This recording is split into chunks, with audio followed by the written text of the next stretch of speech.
Welcome, welcome, everybody. I am Captain Matt, and we are on our Sunday live. This is the video that went live the other day. Just me out cruising on the water. This is Shim Creek. Let me know for sure that you can hear me, that I'm coming through loud and clear. And 68 Camaro, good to have you back. Thanks for joining us. Let me know. St. Dorcas on your other account. Welcome. Let me know that I'm coming through loud and clear, that you're hearing good. Gotcha. Perfect. Bill, good to have you back. StarQuest 87, welcome. I think it's the first time I've seen you. Ray, come on, that's 2 weeks in a row. Not in first. I appreciate your email with the address and everything, and sharing that with your homeowners association. That's very, very much appreciated. CT3 PDF, welcome. Donald Francis, welcome. And looks like we're all sounding good. So welcome, everybody. Hopefully you check these videos out. I had just some extra footage from when I was down in Charleston. And I figured, what the heck, see if anybody would enjoy kind of getting a quick little tour. So I think Robert L., welcome. Good to have you. I always think it's fun to see different boating destinations and what it's like. And if you haven't been at the coast, I think it's a different one I did. It might be the one with the 2 screens. I had different footage and different angles and stuff, but Charlie Huck's 2012 from his screen name, he said, "Is that dolphin swimming off your bow?" And it's one of the cool things about boating at the coast here in the Carolinas and down in Florida and Georgia. And I'm sure it happens other places too, but you get dolphin just swimming right off your bow, and they play around in this creek quite a bit. Brock, who usually joins, is down in Charleston. He says they're always down there all year long. And sure enough, I had lunch down there, and they were a couple that were just swimming around playing. So if you haven't been on a live before, just go ahead and throw your question in the chat. I will get to them. If for some reason it seems like I may have missed your question, go ahead and repost it. It can happen when a bunch of things roll in at the same time, and so let me know. But all right, so let's get this off the screen here. We'll go back to our usual, but I figured I would just share that with you. All right. There you go. Let's see here. Been looking at the GPS map 79. Good investment. Cell service becomes, didn't know, better than paper charts. Hux, where are you going to be boating up there? Are you going to be on the Mississippi River? Are you going to be on what lakes are you going to be on up in your area? Because that's going to have an impact. I've boated on many lakes, and just the paper chart, the map is more than enough if you do get lost, or even, and I think I've talked about it, the different navigation apps. I've got a boating folder here. Let's see. And you can see those are some of my navigation apps that I have. Savvy Navi, Wave, Argo, Navionics, and a few other ones. But when I was down in Charleston, I ran the Savvy Navi app and use that. But it really depends on the area you are, the technology. You can on some of them, and I'll have to go back and look up my notes for sure, but you can download the area to your phone. So you can say, okay, this screen or this area, I want to pull that to my phone just in case cell service goes away. So you can, Minnesota Arrowhead. Let me see if I can figure out where that is. Um,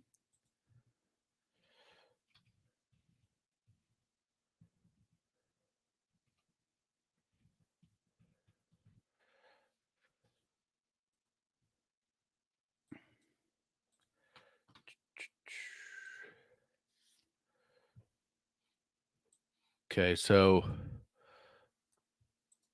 tell me that is, oh, that's Virginia,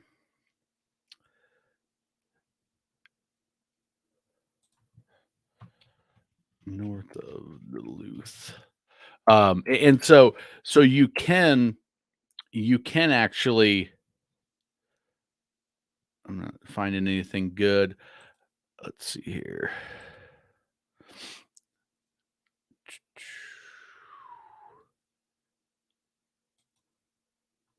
Well, you can on a lot of them without digging too deep into this. If I was going to get it quick, that would have been fine. But you can actually go and you can just download it to your phone, so it can be you can be totally offline, and it's really pretty easy. That's what I did when I was in Charleston. On I know Savvy Navy does it. I'm sure the other ones do it. I want to say Argo does it. I'm guessing Wave does it as well, and I know Navionics will do it. But you say, "Okay, this is the area," and then you pull it down to your phone, and that way you always have it. So, that's an option for you as well, so that way you've got some redundancy. If cell service goes out, you've got it, and then you've got the paper chart. But if it is an area that you're gonna learn real quick, you're not gonna reference it too much other than when you're first getting started and learning the area. So, um, and Hux, I'll check around a little bit. I'll do some digging on that area and see if I have a recommendation. Bill, I performed my yearly maintenance last fall. New gear lube impeller hasn't moved. Noticed a small amount of green fluid under tip of the lower unit. Here's what I would do. Yeah, I'm going to say that it probably was leaking out when you changed it, and there was just a little bit that was dripping. So here's what I would do: is I would tilt the motor up, wipe it all down real good, check the drain vent, check the check the tap screw at the bottom. Bill, I don't know where your drain is on your lower unit, if it's down at the bottom of the bullet or if it's behind the prop. But I would wipe it down. I wouldn't be real worried, especially if you changed it. If you changed your gear lube, you got all the water out. The water is going to be sitting at the very bottom, so it's probably just something where the you filled it up and it was a little bit cooler. Yeah, so it's at the bottom of the bullet. You filled it up when it was a little bit cooler, and then maybe you got a really hot day this in the wintertime and it expanded and it seeped out somewhere. It's hard to say, but I would wipe it down again and do a double check, crack that little nut at the bottom, and just make sure there is that little screw. Get your big, I need to get a big one for here for demonstration, but get your big, huge flat screwdriver, just crack a little bit without undoing the vent, and just to double check that there's no water in there. But I wouldn't be too concerned about it on that. It's probably just residual from something. Um, or yeah, that could be um 68 Camaro. That could be another thing is, Bill, when you got to make sure you keep that O-ring on that bottom nut or that bottom screw. If you don't put that O-ring back on there, it can seep out there. I would think there would be a little bit of a puddle if that O-ring wasn't there. I guess there might not be enough pressure in there to drip it, but I would put your hand under it, pull that whole screw out, and just verify that you've got your little rubber O-ring on that screw there. 68 Camaro, thank you for that. I wouldn't even that didn't even jump in my head at all till you said gasket. Um, but that's a common thing. It can slip off at some point, or it sticks in there and then comes out into the gear lube, and you don't think about it. So that's one that I would always just have a new one on hand, so that if it does fall in the grease, who cares? Put your new nickel O-ring on it, and you're all set. Such a cheap part can be a big problem.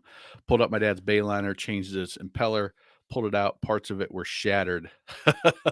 Yeah, that you know, just try to, if you can, piece it back together and try to make sure that there's no little rubber pieces somewhere in there, that if you can get them all out before you crank that baby up, because you don't want that it could block the water flow somewhere, and it can cause some serious damage. So that's so many people. And my brother did this too on his first Crown line. Is you just keep running it and keep running it, and he ran his boat in a deep freshwater lake. We very seldom got in the shallow. At the Lake of the Ozarks, we had it on a lift. We're in a deep water cove, and so you run it for 5-6 years, whatever it was, and it was fine until it wasn't. And you're out in the water, and his started smoking, and it burned it up because it got so bad. But for a $50 part that's reasonably easy to change yourself, couple $100 to have somebody else do it, I would just recommend stay on that 2-year schedule, at a minimum. And for $50, the alternative is very, very, very expensive. So you're welcome, Bill, for sure. First time, just subscribe, Chaparral 35IO. Thank you very much, StarQuest 87. I appreciate it. Welcome to the channel, and welcome to the live group. We've got a pretty good group of folks that consistently comes in. The numbers fluctuate. I think we've been as much as 30 people that have been on the live asking questions. Sometimes the conversation really flows. Sometimes, we get some questions that have in the back of people's minds, and like, oh, here's a free chance to ask. So if you've got StarQuest, if you've got a question about boating, I'll give you my answer. If this is what I always tell people, if it's an opinion, I'll try to let you know it's an opinion. If it's hey, this is the answer, I'll give you that. And there's many times that I don't know, and I will just let you know, hey, that's outside of my area of expertise, because there is a lot of boating and a lot of areas of boating and a lot of local knowledge, a lot of specific knowledge that I may not have.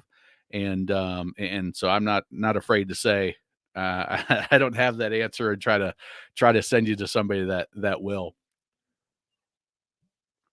When it bottomed out, the launch last year, kind of, yeah. It's any time that you think you have an issue with the impeller, is go ahead and change it out. If you suck up a bunch of sand and you run in a lot of shallow, dirty water, that can wear it out a little bit quicker. And it doesn't, running a bunch of sand through that system it can start eating those up, and especially if it's a little bit older, it can cause some problems. So what else do I have? The videos that I've got releasing soon. If you Let's see here.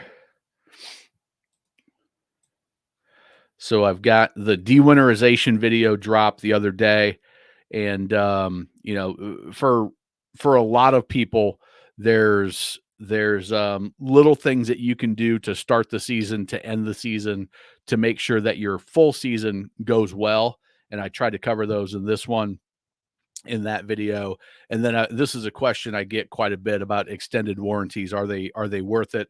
And so that is a video that's coming out, I think, on Thursday, maybe. So, um, Glastron bass boats. Robert, I'm not a bass boat guy. It is the or Glastron. That's how much I'm not a bass boat guy. I seen glass and I saw it said glass there, and I went to Glastron instantly. The glass stream, I don't know. It is something that I've never gotten into the bass boat world. It's still fiberglass. I'm assuming that's fiberglass boat, and it's still an outboard motor, and a lot of the things apply on how to operate it. But when it comes to quality and fishability and that type of thing, I don't know that world at all. You can on bass boat stuff. I recommend people go to Team Marine Services. Andy over there does um, does a lot of videos. He might have one on Glassstream, and then most of the professional tour fishermen and the other fishing channels. I don't know anybody that does any boat specific stuff, but Andy does, and you can check over there. Um, So you got 2 of them. Yeah, they're glass, okay. That was a good assumption on my part, but, yeah, I don't know. I don't know anything about them. And, if you've got them, you've got the experience with them. And, if it's a bad experience, then ask yourself, this is with any brand, but I always if you've got one and you bought it new, well, then you kinda know what it is. If you bought it used, you gotta think, did they take care of it before you got it? Or are there problems because lack of maintenance? Are there problems because lack of quality? Or both? It certainly could be both, but I just don't know enough about that one in particular. So that's what else? Oh, the next video that I'm working on is, the video that I'm working on is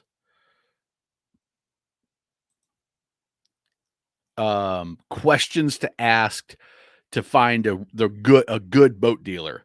So that's one that we talk about it in the First Time Boat Buyer Academy, which is a paid program that we have. You get the Boat Buyer's Toolkit for free, but this First Time Boat Buyer Academy is one that we go into interviewing the dealer a little bit. So I figured I'd make a video on that as well, and and share that knowledge with everybody.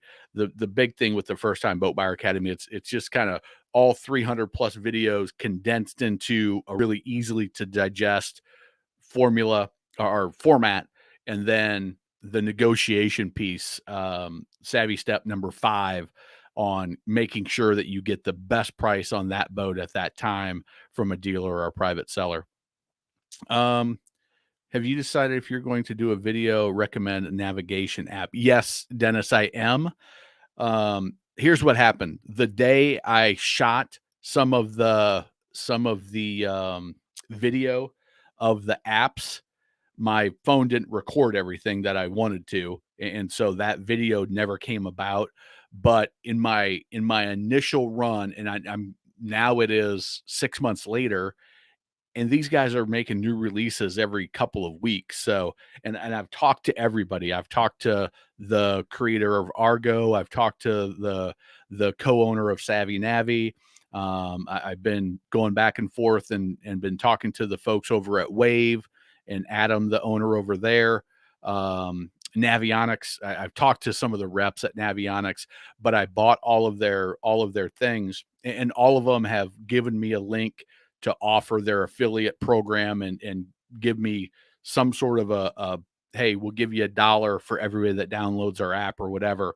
And so here's the way I look at it. I used to work at a technology company, and in technology, it's not this is the best one.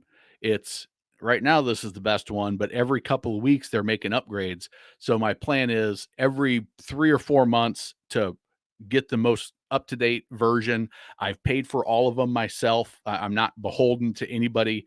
I don't, the dollar a download isn't going to make or break what I'm doing here. So I'm not going to be swayed by that, but I'm going to just test them on a consistent basis and then update my list of, hey, this is the one I think is best right now. I thought Savvy Navi was the easiest to use when I used it 6 months ago.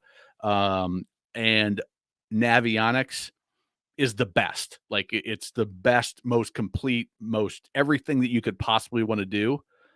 But it's very complex. There's a lot of stuff on it, and when you're doing it on your phone and you're trying to, you're learning how to drive your boat a little bit, learning the area, and you're trying to get the waypoint set and leave your breadcrumbs and doing all that stuff, it can be a little bit much. So I think for newer boaters, Navionics isn't the right solution.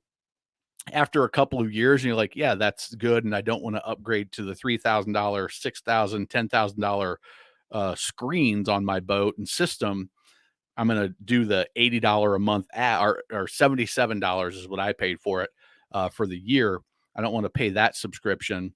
Or I'm, the other ones are a little bit less expensive, but I thought Savvy Navi was the easiest and most intuitive. Navionics was the best, most expensive, but most complex. So that's my take on them, and expect videos periodically talking about those and doing screenshots and walking through them and what I like, what I don't like, things like that. Two transducers in the same spot. Um, can you put two transducers in the same spot? I don't know. Um, Hydronic beats, I would think it could cause issues. Like my gut tells me, this is just speculation, but my gut tells me that if you've got two transducers sending signals back and forth, it could cross contaminate. This signal could end up on this transducer if they're reading the same wave type of signals. But I don't know that for sure. That would be, I would go to like the Hummingbird website. I would go to their site, or whoever your transducers are from, and I would look for that video or ask that question on one of their videos. I think you'll probably get a good answer there. If anybody in the group knows, go ahead and drop your insights there as well. Do a video how to break in a new motor. Jamel, it is all about the brand. Okay. Brock, I was just going to say, if Brock's on, throw in your 2 cents. Um, Hydronics beat, I don't know how I'm saying your name. Brock has been a serious fisherman and fishing tournaments and things. So I would respect his opinion and say that's a pretty accurate comment on the topic. Different frequencies. Yeah, that's what I was trying to get at. The different frequencies, they wouldn't cross each other. All right, back to my comments, or things I do know about breaking a new motor. It is all going to be, and I've got a Mercury one right here. It's go to your manual, do what the manual says, because some motors need to be broken in different than others. And if you bought a new boat and you're breaking in the motor, go right to that manual. There'll be a section on break in, and do exactly what they say, because the engineers that built the motor and have tested these and have broken it in this way, broken it in that way, see the longevity, and done the testing and running for 5,000 hours on Lake X if it's a Mercury, or on the Yamaha or Suzuki test lake. They've done all this stuff and they know, and just follow what it says in the manual. That's going to be your best place to go. Pontoon info, you're welcome. Just purchased a 24-foot Never owned one before. Yeah, going from a fiberglass boat to a pontoon boat. There's a lot of differences. One, the handling is a little bit different. The same concepts apply to maneuvering it, but you just got to get the new feel for it. But now you're caring for aluminum and instead of fiberglass. You're caring for likely outboard versus a stern drive. You're towing a big tall thing behind your boat that's a little bit lighter and it's loading a little bit different. So you're very welcome for that, Robert. Glad that you're finding value there. Thanks, Brock. And Brock, thank you for your offer. I will. It's a good possibility I'll take you up on that at some point, if not in the near future, because uh, that could work out very very well for a lot of different reasons. What are your unpopular boat options? Bayliner was just a trend; people ran with it. So if you're talking brands, if you're talking brands of boat, um, here's there's it depends on the years. So I had somebody on the Bayliner video, and they were saying, "Hey, I've I must have been like an insurance investigator or something, and they found that in the Bayliner models, there were a bunch of Bayliners that had improper wiring, and that was causing fires, and that was causing claims or whatever, wherever this guy was inspecting. My gut tells me that was in the 80s maybe, and that problem has been easily addressed with as they've gotten better and better at manufacturing processes. The ABYC standards are much more stringently inspected, I would say, is the way I would term it. But if you just look at the price of the boat when you bought it, and then the model can make a difference. So for me, when I look at unpopular boats, the first thing I go to is not brand. It is the very first model of any boat made. Like hull number one on a new Sea Ray, I wouldn't buy it. I wouldn't buy the first generation or the first year of any new boat. Too many things that they can't test as an engineer and running it on the test lake, that it's just not the same as me getting out there with my family and boating the way we boat. And that's why I like to see a boat that it's in its second year.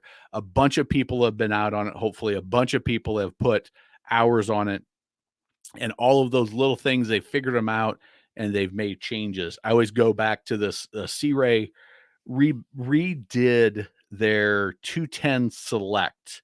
They called it they changed it from a Select and they called it an SLX, the 210 SLX. And this boat, we got the first haul at the dealership that I was selling at.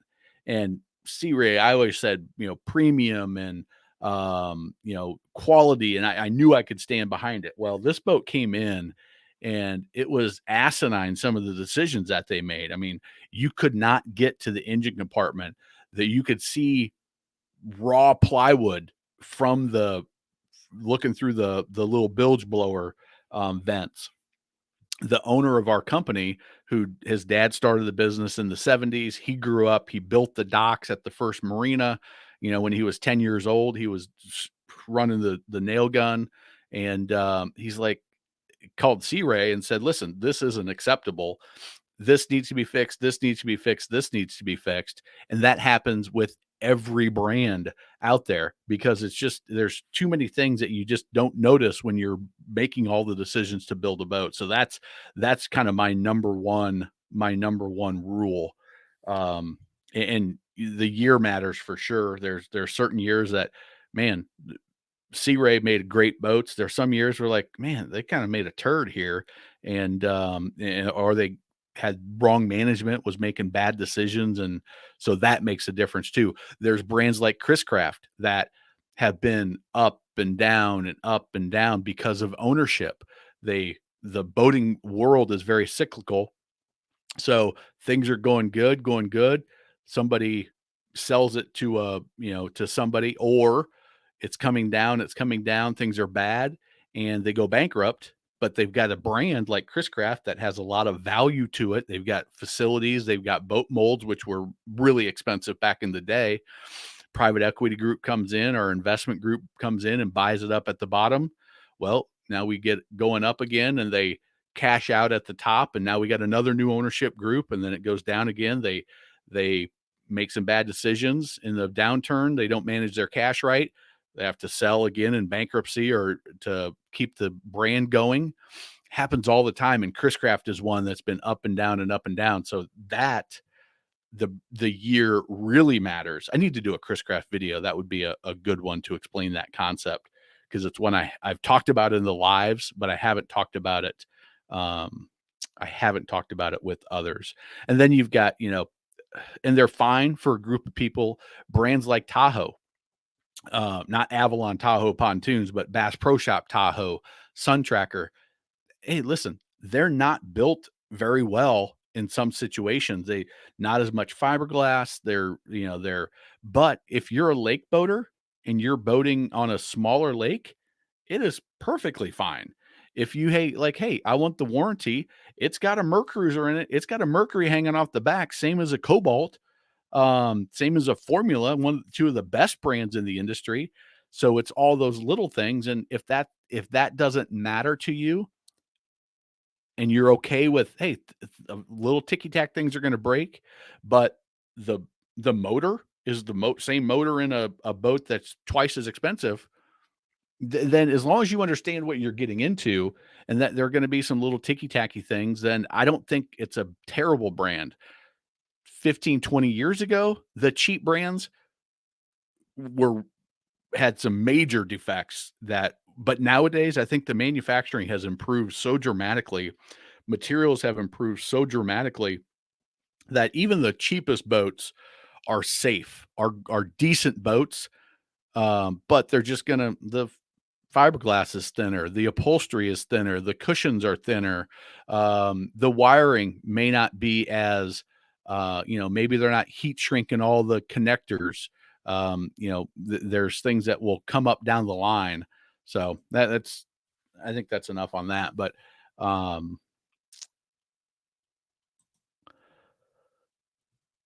before Brunswick bought them were pretty bad. Yeah, for sure. Yeah, Tahoe. I didn't even see that comment till right now. For sure.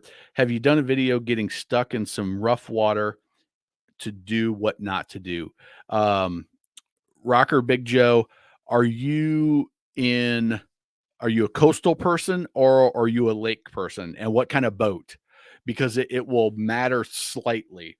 I'll give you just some basics here. Um,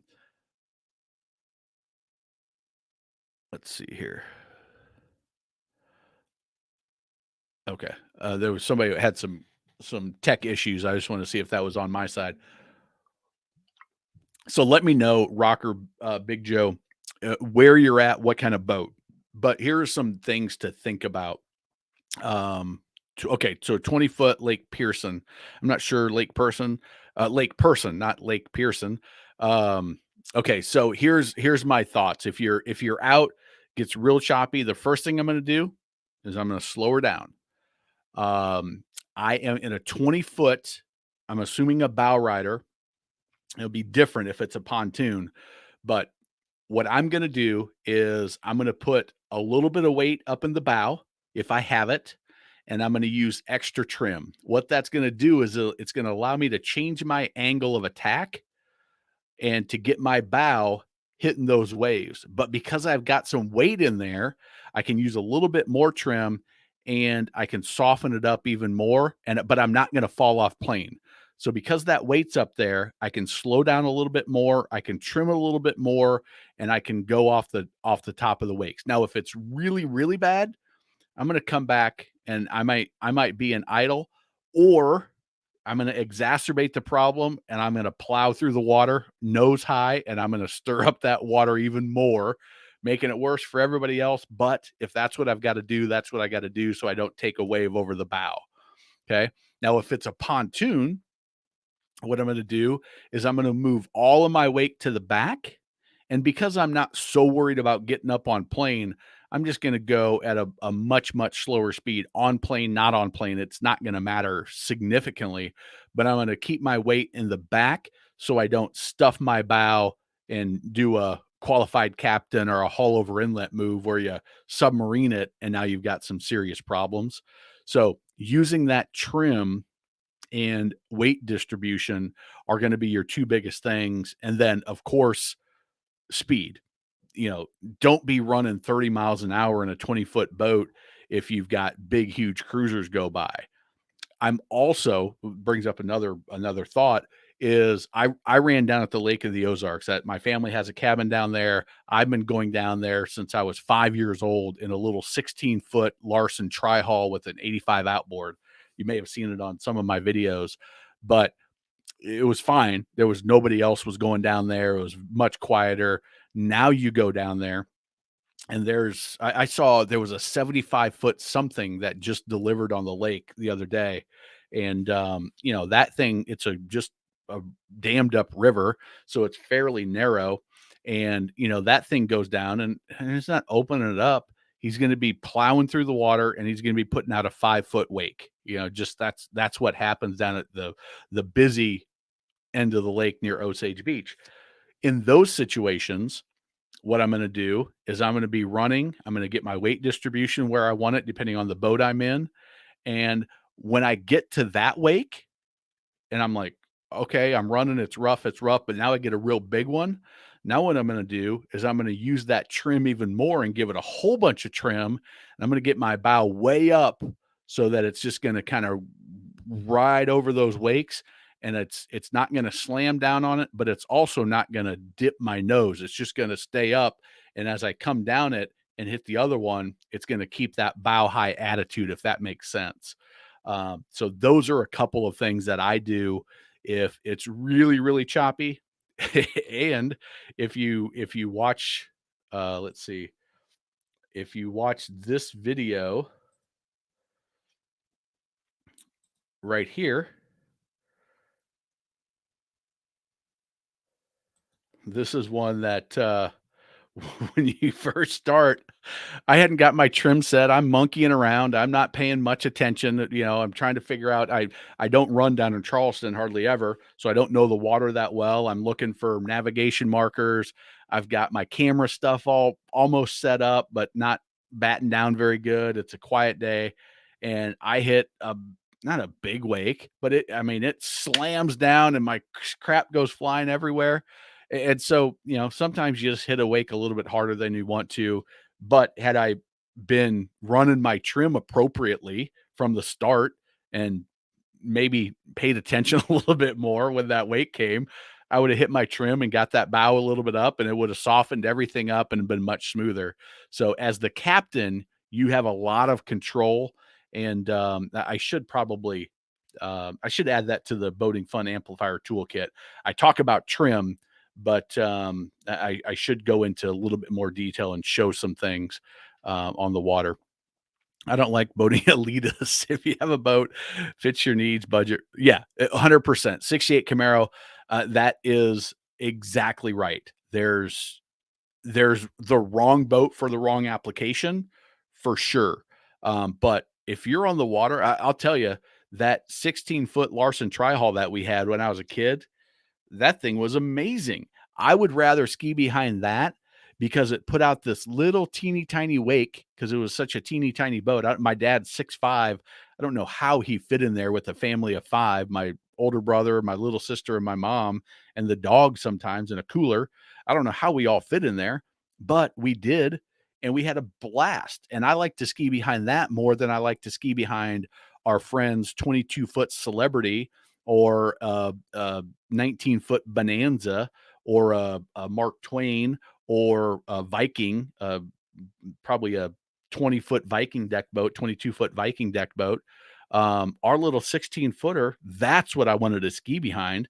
And it was the cheapest boat of all of them. But it was perfect for what we wanted to do, which was water ski and be able to cut back and forth as a kid. Silver Stranger, welcome. Welcome. Glad to have you join us again. Videos. Okay, that's St. Dorcas. Thanks for for helping him out. Got it. All right, perfect, perfect. I feel like I'm getting behind here. I'm in South Louisiana. Perhaps it's just my experience, but we have a situation where we have dealers only selling high-end boats stuck with Tracker Marine. Yeah. So there's a couple of things when you say high-end boats, here's what I'm hearing and seeing is some manufacturers have cut their entry-level models. Robalo is one that I know about specifically. They said, "We're not making our" I don't know what the name of it is off the top of my head, but "We're not making our 16-foot, 18-foot whatever. We're going to focus on making the bigger, the twin engines." And dealers are saying, hey, we can make more margin and sell at higher prices if we are decking these boats out. So we're putting the electronics package in. We're upgrading the motor to the 250 instead of the 200 if you can get them. And they're putting everything on the boat, and they're not ordering inventory boats that are stripped down like they may in other times where they say, "Hey, this is the one we have. We can order the decked out one, but we've got this one now if you want it now." Now it's kind of flip-flopped where they're ordering in the decked out one and saying, "If you want the basic one, you can order it, but it's going to be 6, 8, 12 weeks or months rather, and doing it that way." So that's one for sure.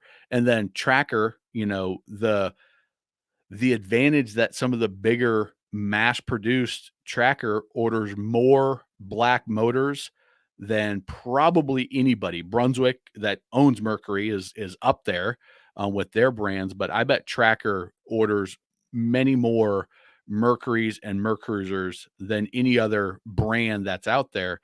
And so they get first dibs on the supply.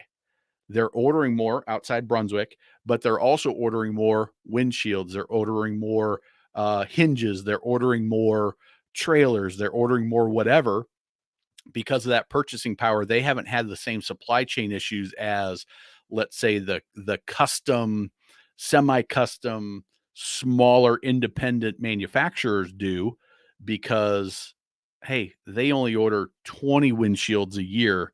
Tracker orders 2,000.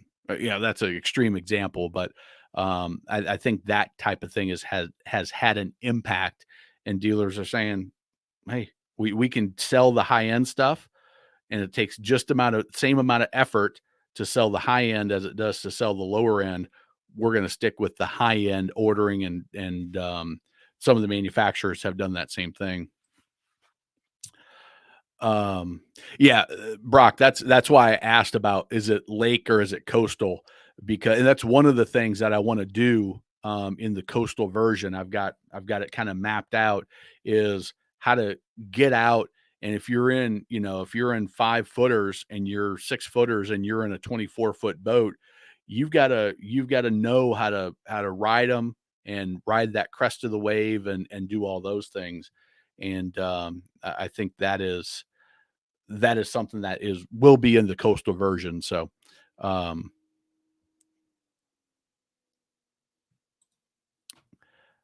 vote availability recovered any. So, not really. If you look at it seasonally, yes, there's more inventory out there now than there has been for a while, but seasonally, they should be just overflowing with inventory right now. And they should have boats in shrink wrap that they haven't gotten to yet, because the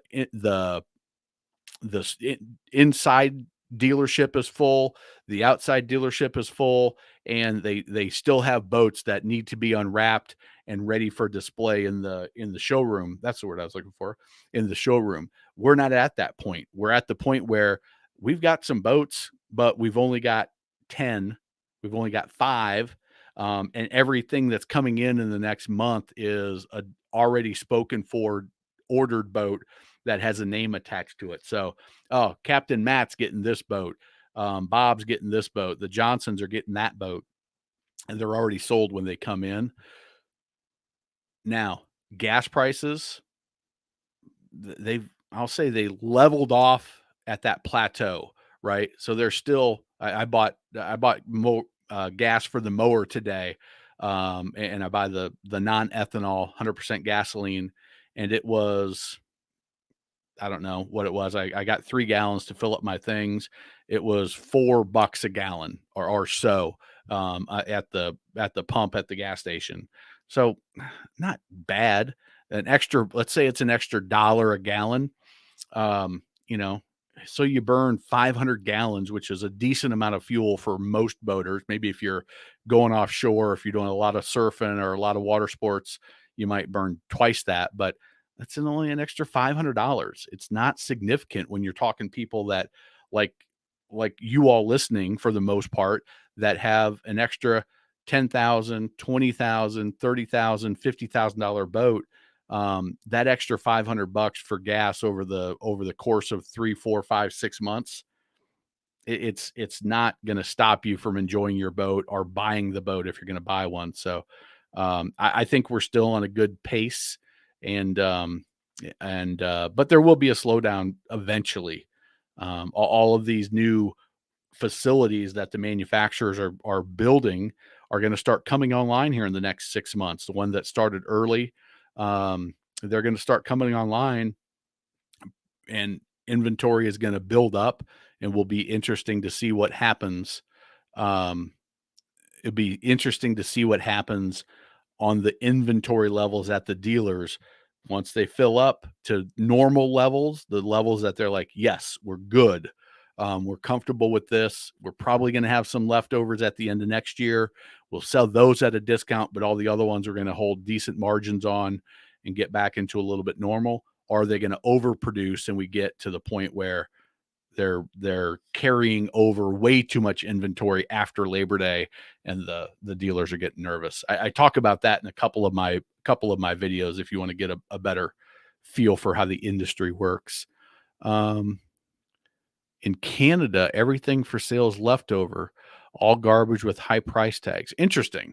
Um, well, you know what? In that Canada, and hydronic beats, I'd be curious of your take on this, but they put in place the luxury tax up there. So the way I understand it is over 100,000, or was it 250,000? I included it in one of my videos. I talked about it, but I'm curious if you think that has had an impact on sales, because it went into effect. Oh crap. When did it go into effect? Um, I would think January, but that doesn't sound right in my head. I'm curious of your opinion if you think that has an impact, because yeah, everywhere that I've been, everywhere I've talked to, it's still inventory levels. You're finding some boats in some categories, but overall, it's still scarce. A friend of mine just found a 2007 22-foot chaparral that he is getting ready to pull the trigger on, and I said, listen, you need to be have all your ducks in a row. You need to find it quick, inspect it slowly, and then make the offer and close it quick. And he found a couple really nice ones at a dealership down in Atlanta, about 3-4 hours south of me, and where he is, and you know, 25,000 boat. So in that price range, that's pretty desirable right now. That may also be the price range where, hey, the extra $100 a month in fuel over the season got them to hold off and scared them away. So that might be interesting. Brian, welcome to the live Nortec Blackjack. I don't know what that means for sure. If that was in context of something else, Jeff. 18 weeks waiting on a tracker. Yeah, it's it's and some of them are still are waiting even longer than that. I saw a post on Facebook the other day. I've joined a bunch of Facebook groups, as you could imagine, just to kind of keep a pulse on what's going on. And somebody was getting close to a year on theirs and still waiting. I don't remember what the brand was. It wasn't Tracker. When I was looking at buying my boat, they made me look at their in stock model, just like mine. What, another 10K for it.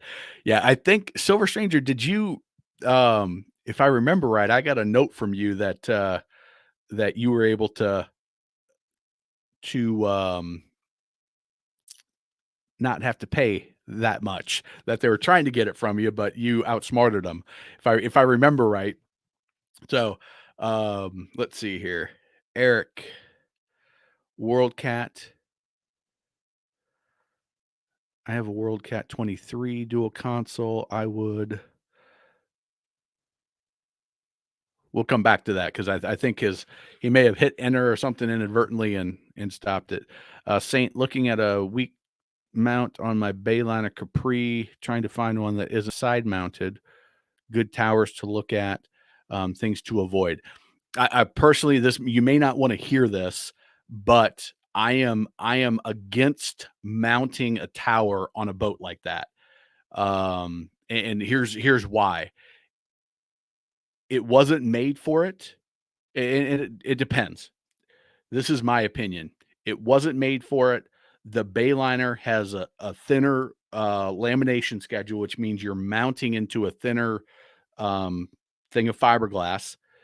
It's likely, maybe not true on this boat, but it's likely impossible to get a mounting plate up and under so you can mount it on the glass and then get a mounting plate up and under so you can spread out that force over a surface area and reducing it on that one spot.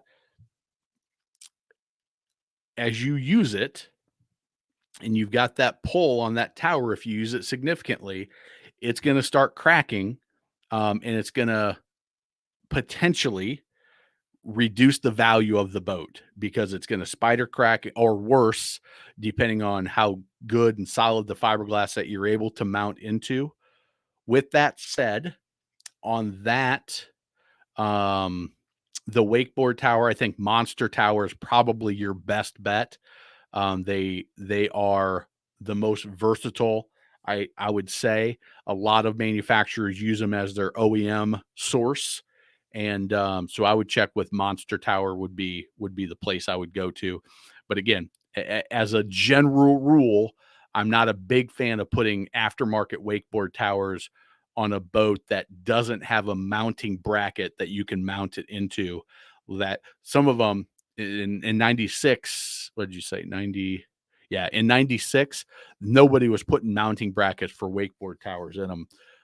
In the mid 2000s, some of the manufacturers are saying, listen, we're going to put this mounting plate into the lamination schedule on anywhere where a accessory or something will be mounted, so that if you do mount it later, you can mount it into a mounting plate like we would if we were putting it on as a original equipment or an option in the manufacturing process. So I don't know if they're still doing that, but I know it wasn't happening in 96. So like I said, maybe not the answer you were looking for, but that would be my comment on it. Last week I spent $250 in gas on the Ranger. Pre-fished 2 days for a tournament. Fish 2-day tournament Friday, Saturday. Needed top.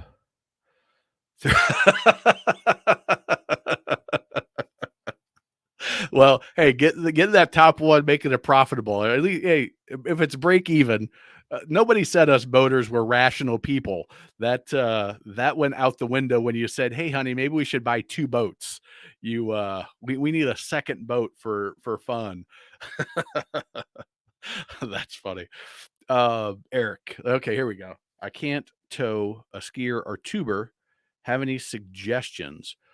Why can't you tow a skier or tuber with that setup? I I wonder. So it's a cat.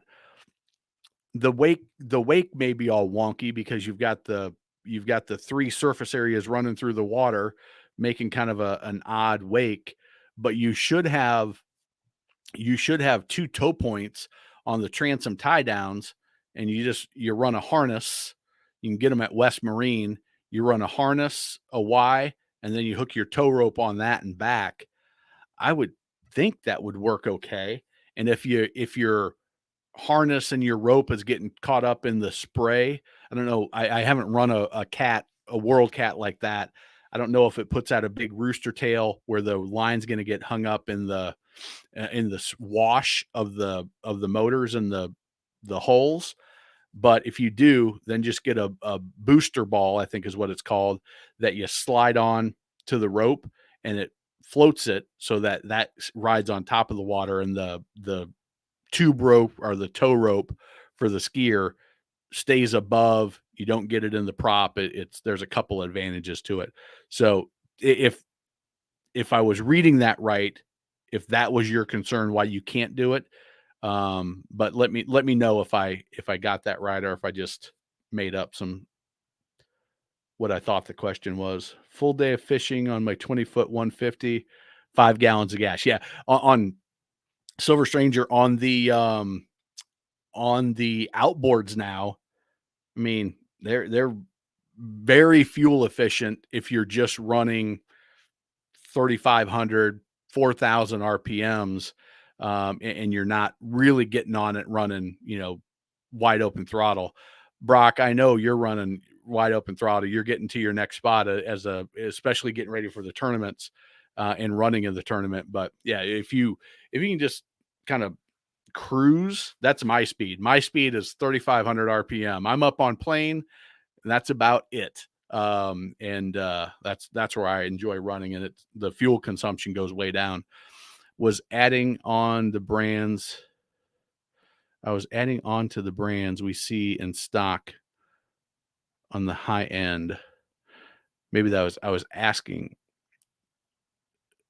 Jeff. Restate your question so I can answer it, because I'm not really sure. I'm not really sure. Using the wait time to keep studying my building blocks. That's good. That's good. Keep going through it, and you will be, when you get out there, your confidence will go way up. Rocky, how do you feel about trim tabs? Trim tabs are awesome on the right boat. I don't know that you need it on everything, but as you get to certain sizes, 21, 22, 23, depends on the balance of the boat, depends if you're running at the coast or if you're running on lakes. It depends how you're running it, but trim tabs are awesome. On this video right here that you see, um, this was a 21-foot sea hunt, and it had tabs, and it was awesome. Again, like I said, when I hit that big rough chop, you can adjust the trim tabs to bring that bow down, and now I can use more engine trim. And if you get that right balance, you can smooth up that ride and get even better performance. Let alone, I was running up the intercoastal for a little ways, and the breeze was pushing me. You adjust them independently, and now I was kind of listing because of the wind, make your trim tab adjustment, and now it's you're riding nice and smooth. Works great at the coast where you have really long runs where the wind and your direction are similar. But if you're running somewhere where it's windy, if you're always making course adjustments, then the trim tab isn't as valuable there. But if you've got a load that's, for whatever reason can't be adjusted or doesn't want to be adjusted, and you're listing because of that, the trim cabs can straighten them right out. So I love them. Um, they're awesome when you need them. My brother-in-law got tabs on his Element. It's been the smoothest run M Hall boat I've seen. Yeah, it's saying it's the same thing. It is you bring that bow down with the tabs, and you bring it back up with the trim, engine trim, and you find that right. I always say it's an art, not a science. You find that right level where it really softens everything up. And because a 15-foot Element, the balance can change drastically with somebody up in the bow or somebody in the stern. You get to adjust for that and not just have to take what gravity does to you. So, thank you, Captain. I'll look to see if it's possible put board mounts on the bow rails. Yeah, if you're using it just to stow the wake racks, um, yeah, if it's a tow point, I talked about my thoughts. So, um, luxury tax, 10% tax for boats over 200. That 10% is not going to change. Yeah, okay. So it is over 250,000. It's there's a certain point where in the US when they did it in the oh shoot, when did they do it? One is back in the 80s maybe. But they put the luxury tax in, and that segment of boats just dropped, and it really caused some problems. But I don't think they had that high of a dollar amount, relatively speaking, with inflation and everything. So it's something that I want to keep an eye on because it can have an impact. I mean, an extra 25 grand on a $250,000 boat. So but that's interesting that you have excessive inventory in Canada, and we're not seeing the same thing here. And I'm curious if the weather. Well, but it's April. I mean, you guys are starting to think ice out up there. So yeah, it's interesting. I didn't realize that. I haven't talked to many Canadian dealers recently about what they're seeing up there. Sustainability. What should I do to my new tri-tune to protect the tubes, Vantage Guard, shark eyes? Okay, so the Vantage Guard looks nice. It seems the dealers that I know that are putting it on are having great things to say about it. I've not used it. I've inspected it at the boat shows, but I haven't seen it 2 years after the fact, 3 years after the fact. Shark hide, I am anti shark hide. It's it is one of those things that yes, you put it on and it looks great, but after 3, 4 years, it looks awful and you've got to redo it. And it is a huge project to redo it. It looks nasty if you just let it run and you don't do anything to it.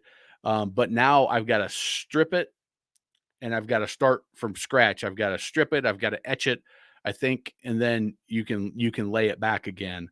And you're working on big, long, round tubes, which aren't the easiest things to get the buffer on. You've got brackets and mounting things that your pad can get caught on real easy. And there's a video. Let's see here. Removing and prepping tune for shark hide. Let's see if I can find this video. Yes, this one right here. So Drake's Detailing. This is a guy that has a detail business and he gives tips on detailing.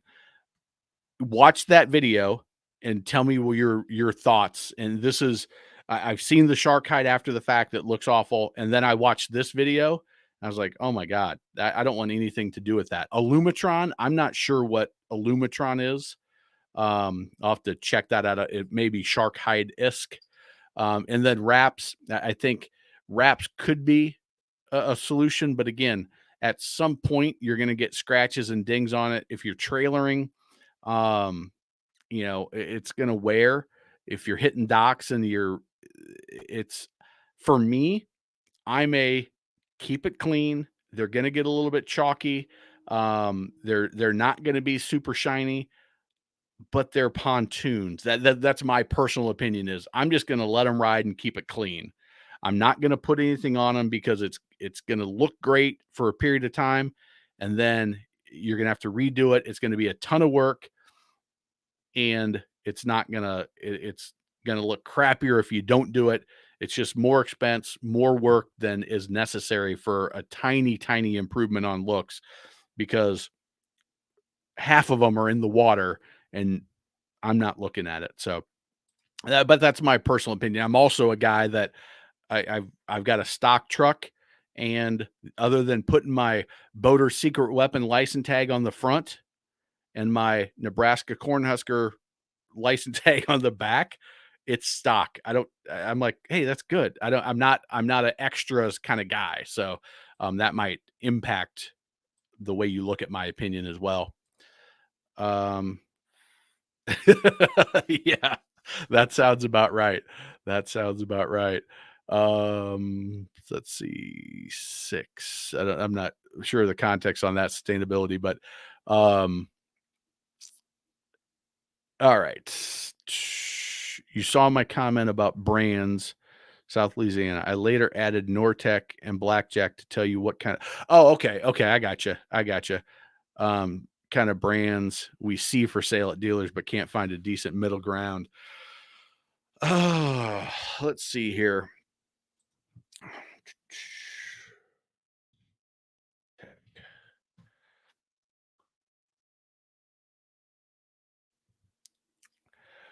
Are you looking for that size?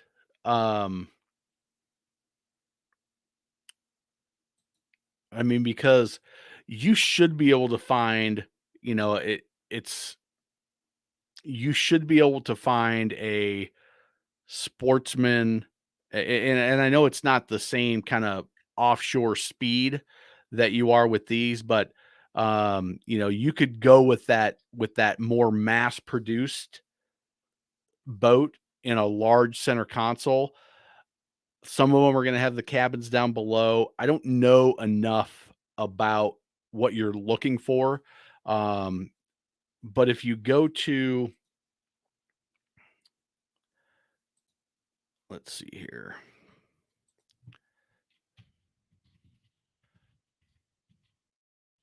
console. If you go to this video here, and I've got a new one coming out, I need to put it together. I inspected them all at the Charleston Boat Show and more, but, if you go to this video, there's a number of center console brands that will have a larger 30 mid 30s to 40-foot, 42, 45 size, but I don't know if that's going to give you what you want. The Nortec is a little bit more speed, but that might be something to look at. So hopefully that gives you a direction, or let's say Blackfin, um, which is still higher end. Um, what else would I put in that? Yeah, well, watch that video and see if there's something that jumps out at you. There's let's see, SG Marine makes another type, wipe on protectant. Yeah, so sustainability, um, or no, that wasn't you, that was Jeff that was asking those questions. Um, Jeff, tell me a little bit more about what you're looking to do, and I might be able to make a recommendation, but, but I might not too. It depends. All right, sustainability, there we go. What lift is better? Okay, freshwater. I let's see, SG Marine makes another type. Um,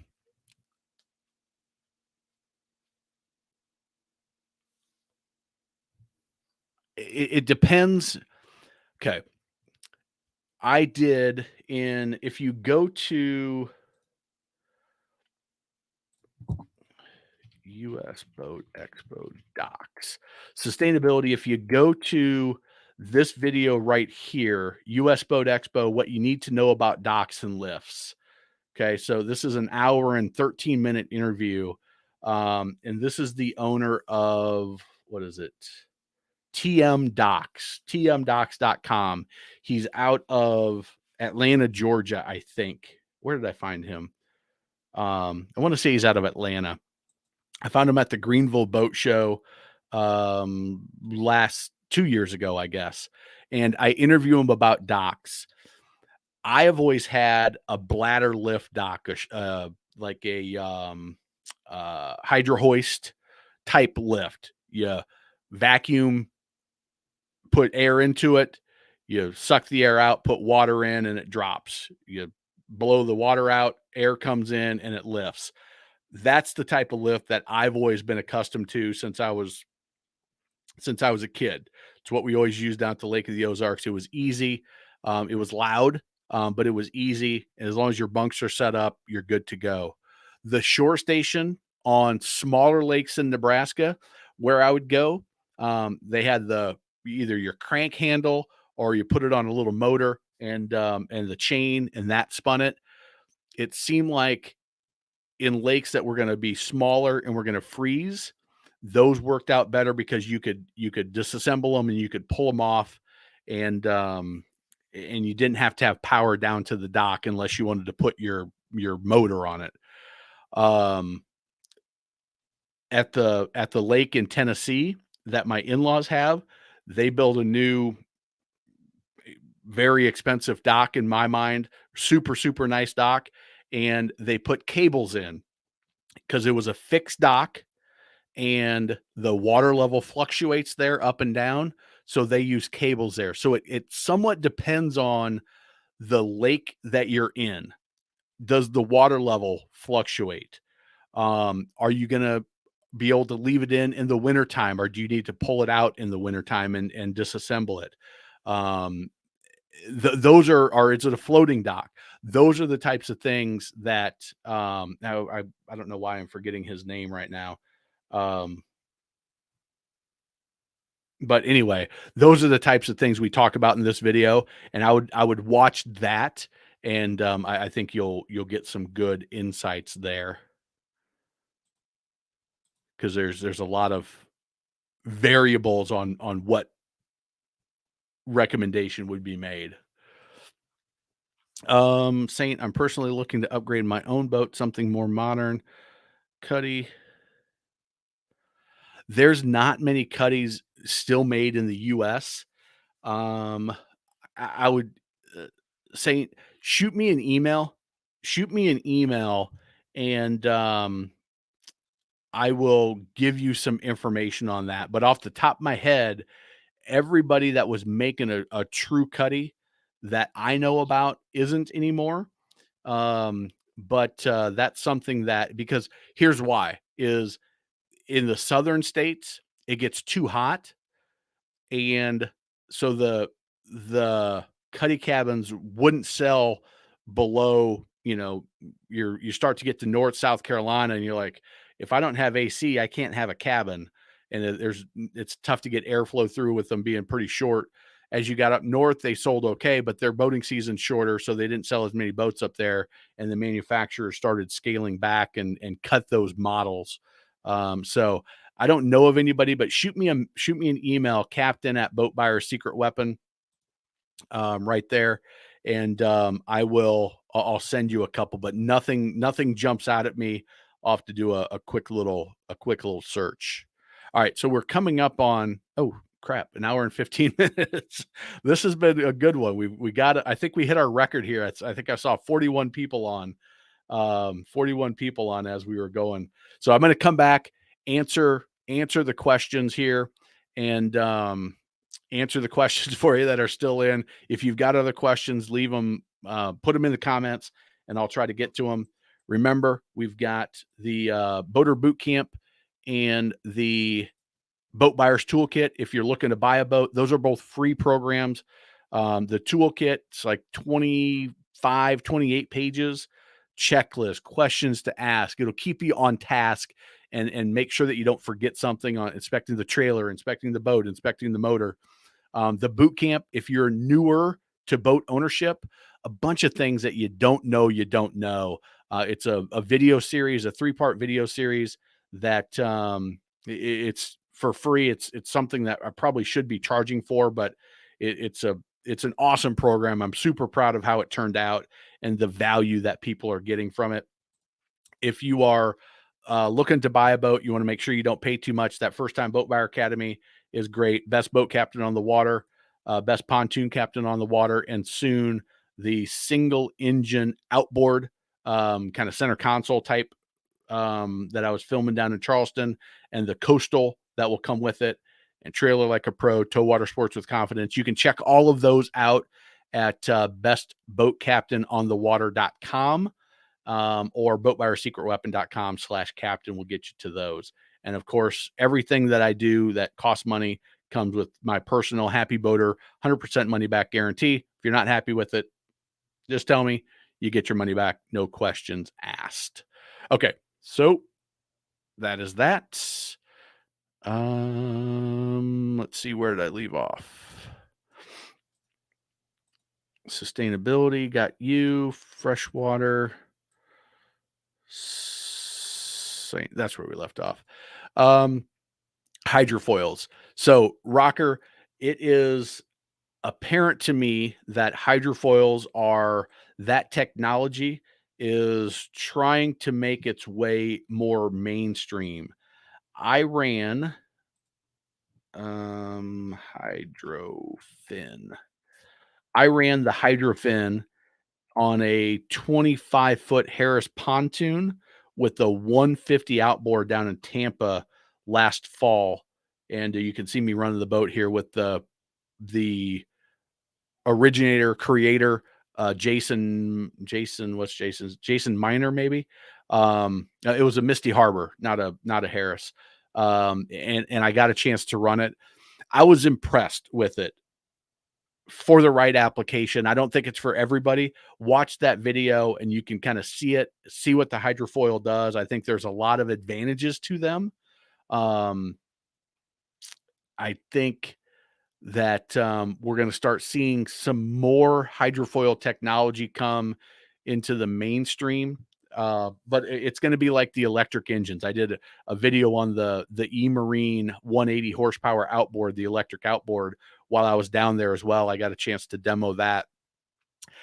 And my take on it is it's a technology that in the pleasure boat segment is still in its infancy and has a way to go. But this hydrofin system, I was impressed with. It certainly made a difference. It made it smoother. We talked about how do you run in choppy water. Well, the hydrofoil gets you up on top of it, and it really is slick, and it's a smooth running system. But I think we're a long way away from seeing it on a lot of boats. But I think we're going to start seeing it creep in certain areas. Jeff, you're welcome.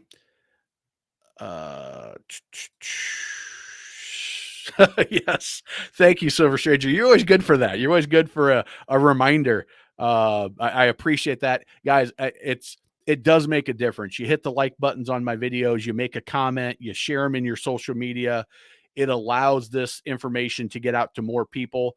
I make my sales pitches a little bit. I try to temper it with content, good value, so I can earn, a minute or two of doing a sales pitch.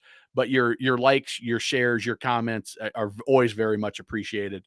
And Silver Stranger, your reminders are always appreciated. Thinking of buying my first boat, like the pontoon boat.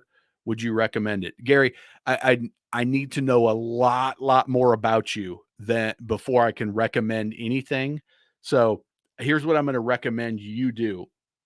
If you've just found us, let's see here. First time boat. I would start with this video right here. First time boat buyer's guide, part 1. These two are similar, and there's a part 1 and a part 2. The first part of it is going to give you some thoughts about what type of boat is right for me. What do I want to do? The question that you need to ask yourself is, what would I like to see 80% of my boating look like? What am I going to be doing? Who am I going to be doing it with? That's where I would start. I think pontoons and tritoons are awesome. For me and my family and my lifestyle, tritoon is it. That I'm a inland lake boater. And I'm a cruiser. I'm a relaxer. I've got 2 younger girls that when they get behind on the wakeboard or the tube or skiing, they don't want a big, huge wake that a stern drive will make. When you're going that slow, the speeds that they need to go at their age and their weight, that's for me. It's perfect. My brother, inland lake boater, 2 years older than me, grew up, great friends, roommates together, worked together. He has a 36-foot Envision, a 8.5-foot beam, twin engine, 454s. The boat has to go 40 miles an hour. It will not go 30 where I want to run. I run his boat, and the throttle's just the boat is most comfortable at 40. He's got 3 kids, same about the same ages as mine, even a little bit younger, married, freshwater guy, but that's his thing. He wants that speed, he wants the looks, he wants the sleek. He runs on the Lake of the Ozarks, so that size works great for him. When I'm at the Ozarks, I want to run the pontoon. I take the Tri-Tune 22 foot with 150 horsepower, and that's me. And he's going in his boat.